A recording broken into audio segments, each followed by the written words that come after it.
Talagang mahirap. Hindi ka makakatulog.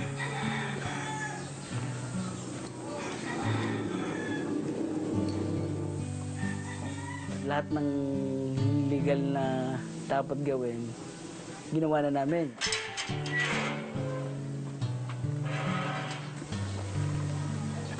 Hindi lalampas ng 1 week o 4 days, makikita natin yan. Diretso ko yan, diretso. Naluwas ako, baka sakali.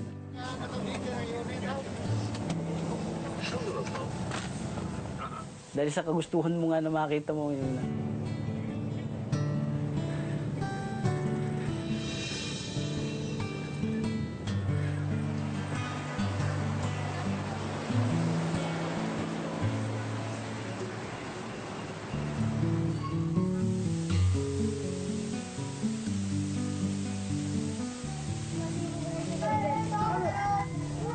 Pasok na po tayo sa bahay ni Inay Meling.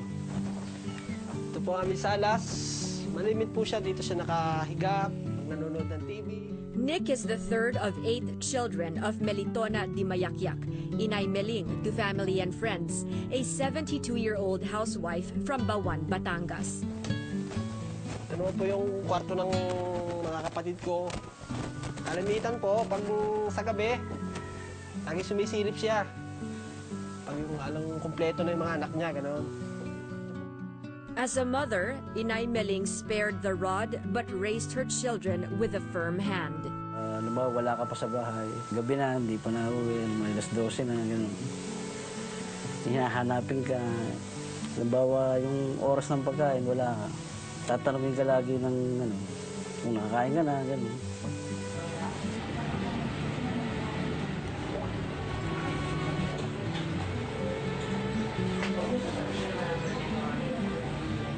Dito po siya nagluluto.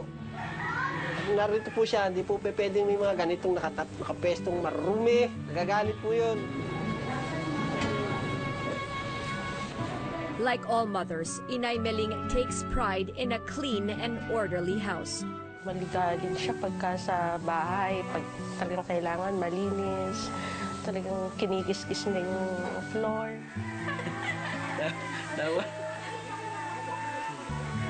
She kept a close relationship with her children as they were growing up. May problema ako, sa kanya ko hinihingi aking, sa kanya ko sinasabi, doon ko lagi nilalapit mga problema ko, mga hinaing ko. Inay Meling and her husband worked hard to be able to provide a good life for their children. They owned a store at the local market.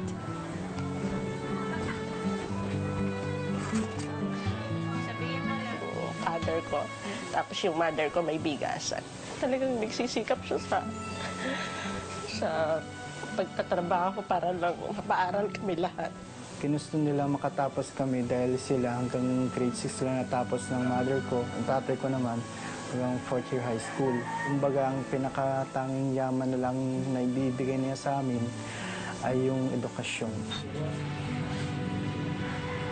Inay Meling's dream came true when all her children finished college. Like most working mothers, she tried to do everything herself. She was the first to wake up in the morning and the last to sleep at night. Malimitan po, si nanay din po naglalaba. Kasi po, kaugalian na po ng matanda sa una. Sa halip na palalaba pa sa katulong, babayad pa, siya na po maglalaba ng damit ng aking mga kapatid. Growing older and showing no signs of slowing down, Inay Meling's children worried about her health. Kahit gabi nga, nagtatrabaho pa rin, kasikaso pa sa bahay. Nang dumating na yung mga 50 years old, naging sakitin na siya. Little by little, Inay Meling started demonstrating the symptoms of a debilitating disease. Kaya magluluto siya, nakakalimutan niya yung niluluto yung minsan, yung nagpapainit lang ng tubig. Wala na, ubos na yung muntik na masunugan, ganun. Ito'y oras, nalilimutan niya na ang, nagsisimba kasi yon. Minsan ang simba naman namin ay alas 4 pa ng hapon, ay siya, minsan alas 2 pa lang, nagre-ready na. Hindi yung makalimutan. Isang mga tumatanda, bago minsan uuwi, ibang bahay ang iuwihan. Ibang bahay. Minsan nagbubukas ng gate ng iba. Saka lang maalala niya na ibang bahay pala. Nalata namin yun. A trip to the doctor confirmed the siblings' worst fears. Doon na nga natuklasan yung sakit niya na kung tawagin niya yung dementia. Pa-check up na ngayon nga, sabi ng doktor, Alzheimer. Hindi pa daw naman totally na gano'n. Alarm na kami kasi sabi nga, pagka nawala na yun, yung halimbawa wala nang natira dun sa utak niya, parang wala nang mangyari. Ewan, hindi ko alam kung tuloy pa ang buhay niya o talagang wala na siyang maalala. Big adjustments were needed because of Inay Meling's illness. The mother, Adele, and his other siblings depended on all their lives, now relies on them for her daily activities. Walang may bantay. Pagka pupunta ng simbahan, lagi may kasama. Pagka kalahihat, pagka uwi, lagi susunduin. Malaki din pinagbago. Nadagdagan nung sa gastos dahil sa kanya.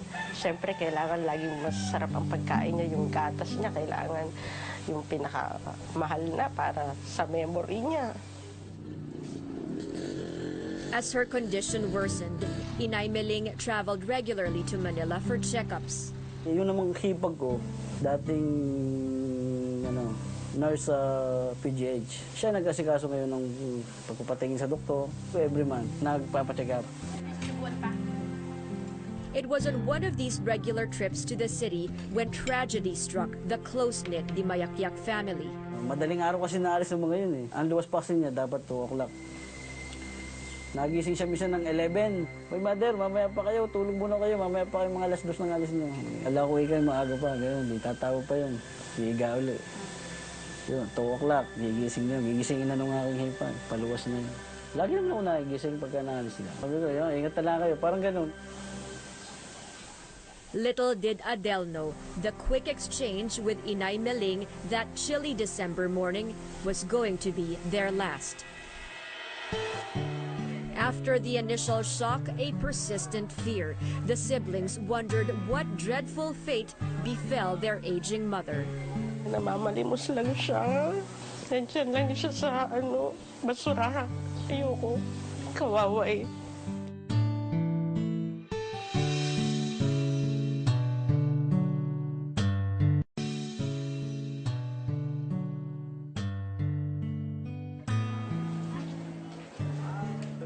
Inay Meling's children were expecting their mother's return from her regular monthly checkup.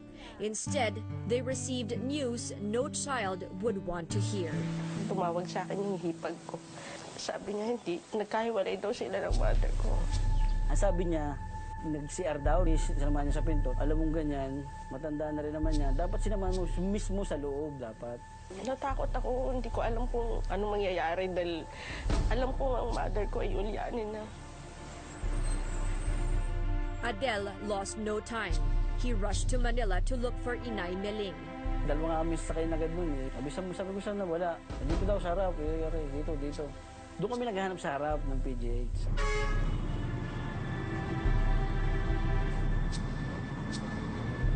Manila 2010.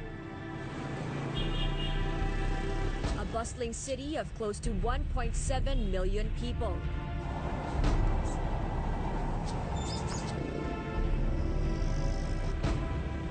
Looking for a missing person here was like searching for a needle in a haystack.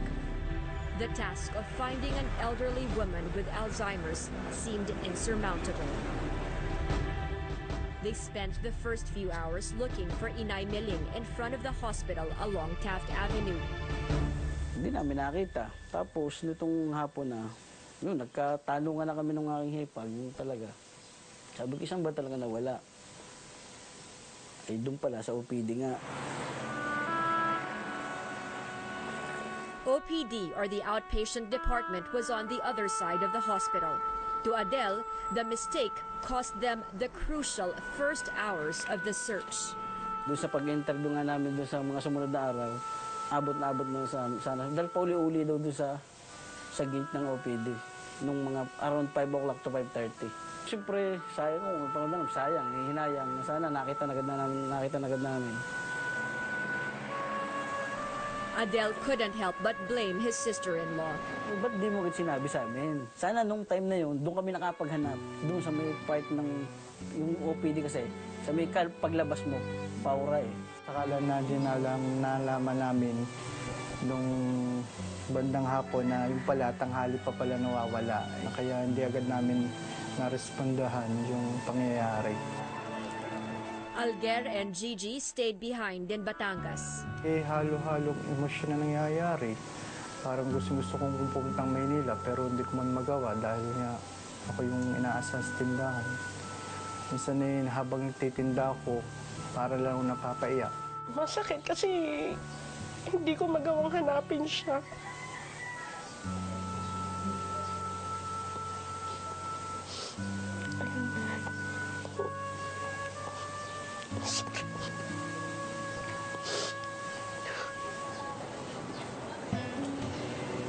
The Dimayakyak family faced the nightmare and struggle that families with missing loved ones go through. In the succeeding months, the search for Inay Meling consumed the siblings' every waking moment. When they were not actively looking for her, they were thinking of ways to find her. Lalo nung unang buwan na talagang halos wala kami tuwa. Brad, excuse me. Baka naman makakita mo to. Simula na kaming magpa-xerox ng napakadaming kopong pa. Nilagyan namin ng picture yun, tapos pinaxerox ng pagkakarami. Pinamigay namin doon sa may Paura. Yung lahat ng nabiyahing jeep, lahat ng nadaan jeep, binibigyan namin. Sabi daw na doon daw, mga interview namin sa mga tao sa Manila. Karamihan daw diyan, doon natutulog sa Luneta. Hindi nagkantay kami ng dilim. Inisa-isa namin ngayon. Yung mga nakahiga, dami nga naman talagang natutulog eh. May dala kami flashlight. Ganyan namin. Talagang pag nakadapa ay talagang tinitingnan namin. Nagmumura pa yung mga ginigising namin. Adele quickly learned tips often turned out to be false leads. Nakapagtanong kami sa mga GRO sa Ermita. Sabi ng mga GRO, may dumaan nga daw na babae doon na matanda, na gayon ng itsura, gayon ng suot na damit. Yan. Ay di kami libot ulit doon sa Ermita. Wala din kami nakita. They always seemed 2 steps behind or 2 minutes too late. Parang nung una na parang halimbawa may nag-text. Nandito ika. Hindi kami karipas na ng dali-dali na kami noon. Takbo ang ginawa namin. Wala pa rin. Excuse po. Tatanong lang po. Baka makikita niyo ito. They explored every avenue, exhausted all possible means of finding Inay Meling. Lahat ng station, advertise sa dyaryo, DSWD nga, Home for the Aged. Nag-hire pa kami ng nag-hire kami ng 2 agent, 2 o tao, isa, ng NBI. Ang bayad 40,000 isang buwan. Tapos nung natapos, tinatanong sa amin kung pagpapatuloy uli. Hindi na, sabi niya, huwag na ika. Sayang lang, wala namang ginagawa mo yan. Daig pa natin mo yan sa paghanap. The resources were dwindling. They could no longer afford to stay in Manila for the daily search. Halos maubos ang aming puhunan sa negosyo sa paghahanap. Makapaghanap ka ba na wala kang pera? Ito na eh. Luluwas ka. Okay, pagdala ka sa sakyan, panggasolina. Pagkain mo pa. After the initial shock, a persistent fear. The siblings wondered what dreadful fate befell their aging mother. Palaboy-laboy na lang ang aking mother dahil nga wala siyang ID nung time na yun eh. Wala siyang hawak na ID. Tapos nagiging makakalimutin na nga. Hindi na siguro makapagsabi kung sino siya. Namamalimos lang siya. Nandiyan lang siya sa basurahan. Ayoko. Kawawa eh. Desperation set in. They turned to means that ordinarily were absurd to them. Wala na albularyo. Siguro nasa mga 6 na tao. May pinabaon pa sa amin, sa lupa, may orasyon. kung sari-sari. Hindi ako naman isunod eh. Kahit ako sabi ko, hindi ako naniniwala din eh. Susundin ko rin yung sa gustuhan mong makita. Kahit hindi ka panipaniwala. Grief-stricken and devastated, physically and emotionally exhausted from the search, Adele succumbs to the thought they may never find Inay Meling. Authorities advised them to place a reward on the poster they were distributing out in the streets. Noong una, hindi namin nilagyan yung aming pinapaskel. Baka kalukuhin lang kayo, sabi nung bago nang pahuli, turo na rin ng pulis, lagyan na natin ng reward. Pero huwag nilang lagyan ng presyo. After posting a reward for any information regarding the whereabouts of their lost mother, a phone call gave them positive news. Somebody found Inay Meling.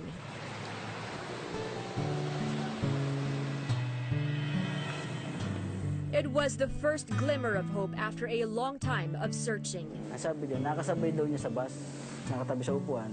O di kami, sige, dadalhin daw niya dito.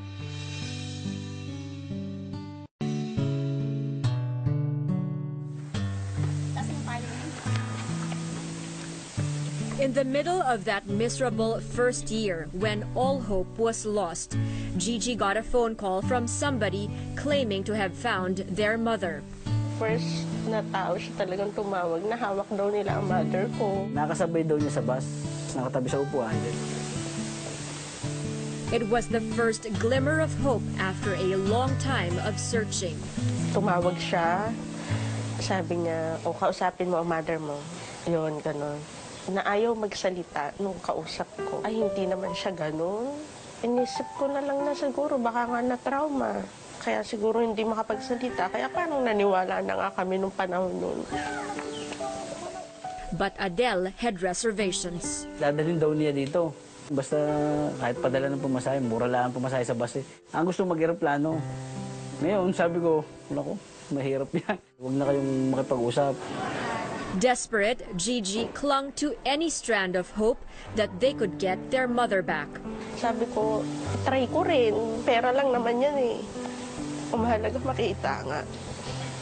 Kaya nagbitaw ako ng pera noon. Siguro nasa baka mga 4,000 din siguro yun. After sending the money, they never heard from the caller again. May ganun tao. Pinagkakakitaan din. Yung mga ganun kahit kami na nawalan. Kung palang habol lang nila ay pera. Sila manloko. Dapat hindi nila i-take advantage yung pangyayari dahil hindi magandang biro yung ginagawa nila sa pamilya. After that experience, they were more circumspect about anyone who reached out to them with news of their missing mother. Ang dami pa rin natawag.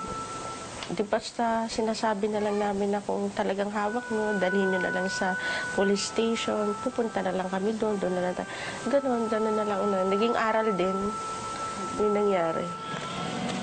As the hollow emptiness of grief wore off, bitter regret took its place. Dapat nung time pala nung siya nagpapacheck up sa Manila, yung regular nagpapacheck up, inahatid ko siya ng sasakyan.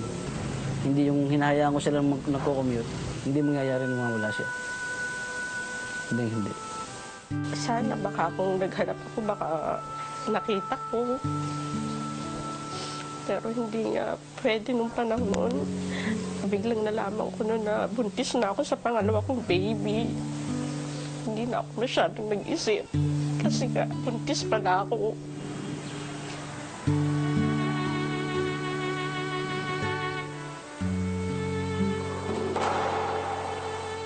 Dito po kami nagdadasal ng inay. Brian, Inay Meling's grandson, misses her terribly. Mabait, maaruga, mapagmahal, na lola, saka malapit ho sa Diyos. Brian was 9 when his grandmother went missing.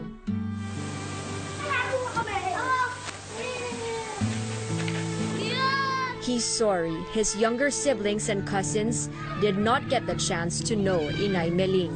Alin siya na Lola? Ituro mo nga kung nasan na Lola. Yes, very good. Gigi now has children of her own. She makes it a point to tell them about their missing grandmother before her own memories of Inay Meling begin to fade. She regrets she won't be able to repay her mother for all her sacrifices for their family. Babawi na lang siguro ako sa mga kids ko. Kung ano yung pangaral na inano niya, babalik ko na rin sa pangaral sa aking mga anak.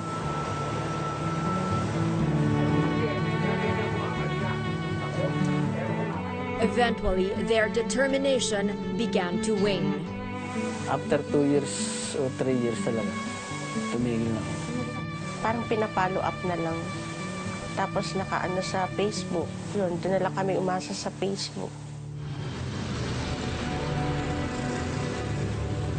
It's been 4 years since Inay Meling vanished without a trace. Her house in Bawan is still where it stood when she left on that fateful day in December 2010. Her favorite chair sits in the same corner of the living room. Every little thing brings a rush of memories of a time when the close-knit Dimayakyak family was still complete. But to her children, everything feels different, empty, devoid of the warmth of a loving mother's touch. Masakit talagang mawalan eh. Mas gustuhin ko pa yung nangyari sa father ko kaysa mother ko. Yung alam mo na kung nasan siya. Mahirap tanggapin yun sa aking mother. Parang sinisisi namin din ng mga sarili namin, yung mga anak namin, mga kapatid namin. Dahil hindi pa namin mahanap-hanap sa tinagal-tagal na. Now poorly maintained and visibly falling into disrepair, the chilling emptiness of Inay Meling's house mirrors the gaping hole in her children's hearts. Yung saya nawala, mapalta na doon ko. Yung time yun, December yun nawala, hindi kami nag-celebrate ng Pasko. Hindi kami nag-celebrate ng bagong taon. Marami akong namimiss sa kanya. Nakakatuwa siya pagka yung lagi siyang game, kahit siyang mga palaro, halimbawa may parting pupuntahan, game siyang sumali, gano'n. Tsaka palatawa siya, talagang palabati. Mag-iitlog. As with all families who are left behind, they learn to accept that their loved one may never return with each passing day. The Dimayakyaks can only hope and pray that wherever Inay Meling is, she feels the love and care of her children. Nawala na ako ng pag-asang makita siya. Pero hindi nawawala ang pag-asa ko na siya'y nabubuhay pa hanggang ngayon. Ang iniisip ko, siguro nasa isang maganda siyang lugar. Basta ang malaga sa isip ko, buhay pa siya. Na sana nga merong kumupkop siyang, may kumupkop sa kanya na mabuting tao, na alagaan na lang niya. Pero sana kung may kumupkop man ay dinala sa isang ahensya na pagsabi na nandun yung mother ko. Napipil ko na nandyan lang siya. Kasi hindi siya nagpaparamdam na wala na siya sa amin.